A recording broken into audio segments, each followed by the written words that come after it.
शुभं कुरुत्वं कल्याणम् आरोग्यं धनसम्पदम् शुभं कुरुत्वं कल्याणम् आरोग्यं धनसम्पदम् शत्रुबुद्धि विनाशाय दीपज्योतिर्नमोस्तुते दीपज्योतिर्परब्रह्म दीपज्योतिर्जनार्दन दीपो हरतु पापानि संध्यादीप नमोस्तुते संध्यादीप ನಮ್ಮ ಬಾಡಿ ನಮ್ಮ ಮೈಂಡ್ ಆಕ್ಟಿವ್ ಆಗಬೇಕು ಅಂದ್ರೆ ನಾವು ಚಪ್ಪಾಳೆ ಹೊಡಿತಾ ಇನ್ನು ಸಂತೋಷವಾಗಿ ಆನಂದವಾಗಿ ಈ ಕಾರ್ಯಕ್ರಮದಲ್ಲಿ ಭಾಗವಹಿಸೋಣ.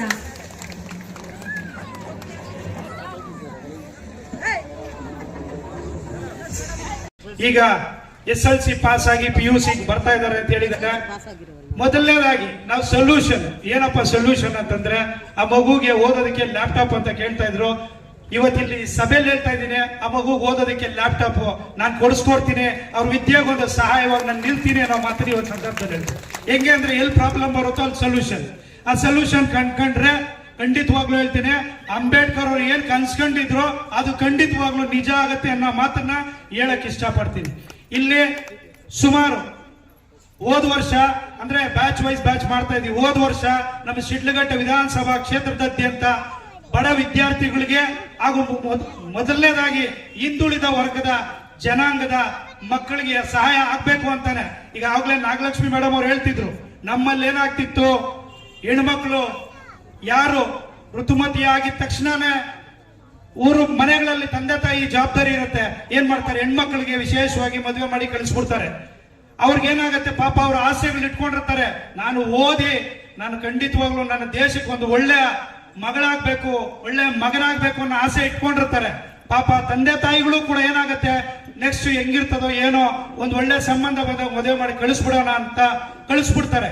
ಅಂತ ಹೆಣ್ಮಕ್ಳನ್ನು ಕೂಡ ಇವತ್ತು ನಮ್ಮ ತಾಲೂಕಲ್ಲಿ ಗುರುತಿಸಿ, ಅದರಲ್ಲಿ ಮಕ್ಕಳು ಬಡವರು ಇರೋಂಥವ್ರನ್ನ ಗುರುತಿಸಿ ಸುಮಾರು 200 ಜನಕ್ಕೆ ನಮ್ಮ ಶಿಡ್ಲಘಟ್ಟದಲ್ಲೇ ಏನಾದ್ರು ಒಂದು ಮಾಡ್ಬೇಕಲ್ಲ ಅಂತ ಕಳೆದ ಬಾರಿ ನಾವು ಸುಮಾರು 200 ಜನ ಮಕ್ಕಳಿಗೆ IAS KAS ತರಬೇತಿ ಹಾಗೂ ಎಲ್ಲ ಜನರಲ್ ಎಕ್ಸಾಮ್ಸ್ಗೆ ಪ್ರಿಪೇರ್ ಆಗುವಂತ ಮಕ್ಕಳಿಗೆ ಹೋದ್ಸರಿ ನಾವು ಪ್ರಿಪೇರ್ ಮಾಡೋದಕ್ಕೆ ಸುಮಾರು 200 ಜನ ವಿದ್ಯಾರ್ಥಿಗಳು ಉಚಿತವಾಗಿ ಬಂದಂತ ವಿದ್ಯಾರ್ಥಿಗಳಲ್ಲಿ ಊಟದ ವ್ಯವಸ್ಥೆ ಕೂಡ ಮಾಡಿಕೊಟ್ಟು 1 ವರ್ಷಗಳ ಕಾಲ ಕ್ಲಾಸಸ್ ಕೂಡ ಮಾಡಿದೀವಿ. ಎಲ್ಲರೂ ಕೂಡ ಅದರಲ್ಲಿ ಎಲ್ಲರೂ ಒಳ್ಳೆ ಎಜುಕೇಶನ್ ತಗೊಂಡಿದ್ದಾರೆ. ಅದರಲ್ಲಿ ಯಾರು ಹೆಚ್ಚಿಗಿದ್ರು ಅಂತಂದ್ರೆ ಹೆಣ್ಮಕ್ಳು ಮದುವೆ ಆಗಿ ಬೇರೆ ಊರುಗಳಿಂದ ಇಲ್ಲಿಗೆ ಬಂದಿರೋಂಥ ಹೆಣ್ಮಕ್ಳು ಸೊಸೆಗಳಿರ್ಬೋದು, ಎಲ್ರದ್ದು ಕೂಡ ಡಿಸ್ಟಿಂಕ್ಷನ್ 90% 95%. ಅವ್ರನ್ನ ಸ್ವಲ್ಪ ಹೊತ್ತು ಕೂತು ನಾನು ಮಾತಾಡೋದು ಕೂಡ ಕೇಳಿದ್ದೀನಿ. ಏನಮ್ಮ ಸಮಸ್ಯೆ ಅಂತಂದ್ರೆ, ಅಣ್ಣ ಓದಕ್ ಆಸೆ ಇತ್ತು ಬಟ್ ಓದ್ಸಕ್ಕಾಗಲ್ಲ, ಹಿಂಗೆ ಮದುವೆ ಮಾಡ್ಬಿಟ್ರು, ನನ್ಗೆ ಇವಾಗ್ಲೂ ಕೂಡ IAS ಗೆ ಪ್ರಿಪೇರ್ ಆಗ್ಬೇಕು ಅಂತಿದ್ದೀನಿ, IPS ಗೆ ಪ್ರಿಪೇರ್ ಆಗ್ಬೇಕು ಅಂತಿದ್ದೀನಿ ಅನ್ನೋ ವಿದ್ಯಾರ್ಥಿಗಳಿಗೆ ಇವತ್ತು ಎಜುಕೇಶನ್ ಅಲ್ಲಿ ಕೊಡುವಂತ ಕೆಲಸ ಮಾಡ್ತಾ ಇದೀವಿ. ಈ ವರ್ಷನೂ ಕೂಡ ಕ್ಲಾಸಸ್ ಪ್ರಾರಂಭ ಮಾಡ್ತಿದೀವಿ. ಯಾರು ಅದಕ್ಕೆ ಅರ್ಹರಿದ್ದೀರಿ ಅಂತವರು ಕೂಡ ಆ ಒಂದು ಕ್ಲಾಸಸ್ಗೆ ಜಾಯ್ನ್ ಆಗ್ಬೋದು. ಎಲ್ರಿಗೂ ಕೂಡ ಉಚಿತವಾಗಿರ್ತದೆ. 1000 ಜನ ಸ್ಟೂಡೆಂಟ್ಸ್ ಬರಲಿ, ಅಷ್ಟು ಜನಕ್ಕೆ ಎಲ್ಲರೂ ಎಕ್ಸ್ಪರ್ಟ್ ಇರುವಂತ ಒಳ್ಳೆಯ ಶಿಕ್ಷಕರನ್ನ ಇಟ್ಕೊಂಡು ಕ್ಲಾಸಸ್ ನಡೆಸ್ತಿದೀವಿ. ಅದ್ರಲ್ಲಿ ಹೆಂಗೆ ಅಂದ್ರೆ PUC ಇಂದ ಹಿಡಿದು ಡಿಗ್ರಿವರೆಗೂ ಓದಿರೋಂಥ ಎಲ್ಲ ವಿದ್ಯಾರ್ಥಿಗಳಿಗೂ ಜನರಲ್ ಎಕ್ಸಾಮ್ಸ್ಗೆ ಪ್ರಿಪೇರ್ ಆಗುವಂಥದ್ದು ಇರ್ಬೋದು, ಅದೇ ರೀತಿ IAS KAS ತರಗತಿಗಳಿಗೆ ಪ್ರಿಪೇರ್ ಆಗುವಂತವ್ರು ಇರ್ಬೋದು, ಎಲ್ಲರೂ ಕೂಡ ಸದಾವಕಾಶ ಪಡ್ಕೋಬಹುದು. ಮೊದಲನೇದಾಗಿ ಏನಾಯ್ತಂದ್ರೆ ಅಂಬೇಡ್ಕರ್ ಅವರ ತತ್ವಗಳನ್ನ ನಾವು ಅಳವಡಿಸ್ಕೊಂಡು ಅವರ ಏನು ಒಂದು ಕನಸು ಕಾಣ್ತಾ ಇದ್ರು ಆ ಕನಸನ್ನ ನಾವು ನನಸು ಮಾಡ್ಬೇಕು ಅಂತಂದ್ರೆ ಮೊದಲನೇದಾಗಿ ನಾವು ಮಾಡ್ಬೇಕಿರೋದು ಏನಂದ್ರೆ, ಈಗ ಬರ್ತಾ ಇರೋಂಥ ಜನರೇಷನ್ ಇರೋಂಥ ಮಕ್ಕಳಿಗೆ ಒಳ್ಳೆ ಶಿಕ್ಷಣ ಕೊಡ್ಬೇಕು.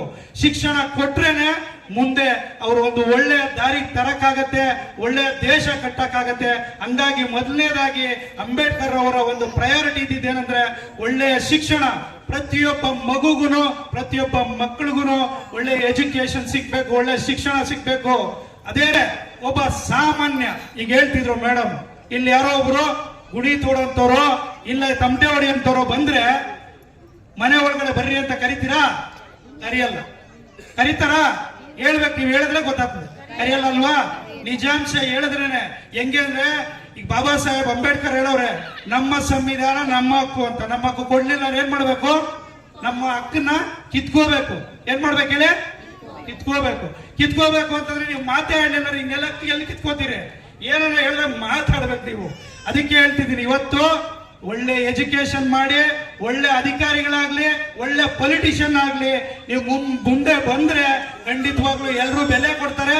ಅವಾಗ ಏನಾಗತ್ತೆ, ಇಡೀ ನಮ್ಮ ದೇಶದಾದ್ಯಂತ ಸಮಾನತೆ ಕಾಣುತ್ತೆ. ಇಲ್ಲಾಂದ್ರೆ ನಾನು ಮೈಕೆತ್ಕೊಂಡು ಸಮಾನತೆ ಸಮಾನತೆ ಸಮಾನತೆ ಅಂತ ಹೇಳ್ತಾನೆ ಇರ್ತೀನಿ. ಮೇಡಮ್ ತರ ಸಾವಿರಾರು ಜನ ನಾವೆಲ್ಲರೂ ಬಂದು ಏನೇ ಹೇಳಿದ್ರು ಕೂಡ ಸಮಾನತೆ ಕಾಪಾಡ್ಕೋಬೇಕಾಗಿ ಯಾರ ಕೈಲಿ ಇರುತ್ತೆ ಅಂದ್ರೆ ಎಲ್ಲ ನಿಮ್ ಕೈಲೇ ಇರುತ್ತೆ.